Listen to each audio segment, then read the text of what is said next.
In this video I'm going to have a brief look at a portion of a document produced recently. I believe it was around the 9th of April. A document produced by the US Department of Homeland Security. You can see the logo there. In this document they look at reasons for radicalization and the recruitment into these radical groups, or these groups that they see as radical. You can get the document yourself if you do a search for the title, which I'll share with you in a moment. You can actually download the document in PDF format, and I would ask you to do so and have a read through, because there are some very significant statements contained in the document. So let me show you the title. I'll zoom out or bring the camera out a bit, just move this here. I'm not sure how clearly you can actually see it because my camera isn't the best, as people who have watched my videos have heard me say before. It's called the Rightwing Extremism, Current Economic and Political Climate Fueling Resurgence in Radicalization and Recruitment. And I'd just like to focus my attention on a particular paragraph. Just bear with me a moment. There is a paragraph entitled Economic Hardship and Extremism. What I'm going to do is read through the paragraph, through the whole of the paragraph, and when I get to the most relevant portion of the paragraph I'll actually hold the camera nearer to the screen so you can see in more detail what I'm reading, or actually more clearly what I'm reading. So it begins: historically, domestic right-wing extremists have feared, predicted and anticipated a cataclysmic economic collapse in the United States. Prominent anti-government conspiracy theorists have incorporated aspects of an impending economic collapse to intensify fear and paranoia among like-minded individuals and to attract recruits during times of economic uncertainty.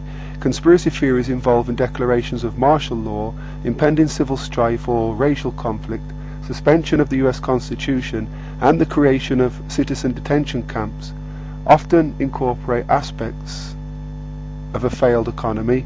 Anti-government conspiracy theories and end-time prophecies could motivate extremist individuals and groups to stockpile food, ammunition and weapons. Let me just zoom in on this portion of the paragraph, which I believe is most significant.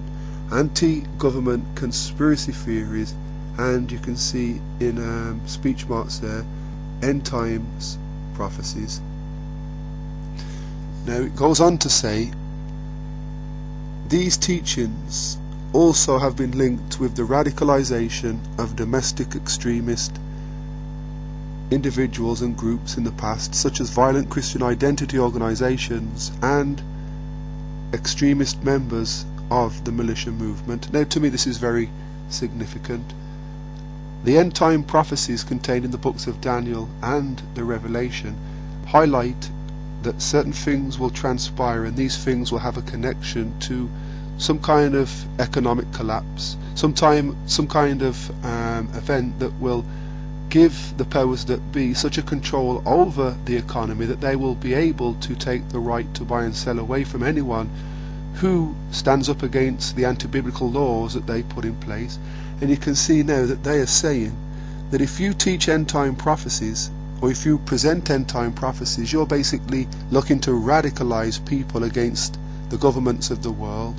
As I said, this is to me very significant, and I'd like people to share comments and quotes and whatever other information you may have connected to this document and the plans of the enemy, because I see much significance, as I've said a couple of times, in these kind of documents.